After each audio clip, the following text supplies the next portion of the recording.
নামাজ যদি কোনো ব্যক্তি নিয়মিত না করে সে মুসলমান থাকে না। মাঝে মধ্যে 2 ওয়াক্ত না পড়লে আমি তাকে কাফের বলি নাই, কিন্তু আল্লাহর রাসূল সাল্লাল্লাহু আলাইহি ওয়াসাল্লাম বলেছেন, মান তারাকা সালাতান মুতাআম্মিদান, যেই ব্যক্তি 1 ওয়াক্ত সালাত ইচ্ছে করে তরক করলো সে ব্যক্তি ফাকাদ কাফারা, সে কাফের হয়ে গেল, কুফরি করলো, একটা কুফর জমা করলো, 2টা কুফর জমা করলো, দৈনিক 5টা কুফরি করলো, মাসে কয়টা করলো, বছরে কয়টা করলো, জীবনের 50-60 বছর নামাজ পড়ে নাই, কত কুফরি করলো।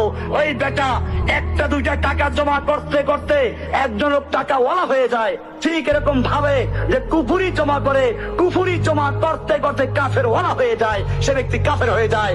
ওর বউ যদি নামাজ পড়ে ও বেনামাজি হয়, বিয়া থাকবে না, মরলে পরে জানাজা হবে না, মুসলিমের জন্য জানাজা, ওর জন্য জানাজা নাই। ও যদি মরে মুসলমানদের কবরস্থানে দাফন করা যাবে না। এই জন্য আমি আমার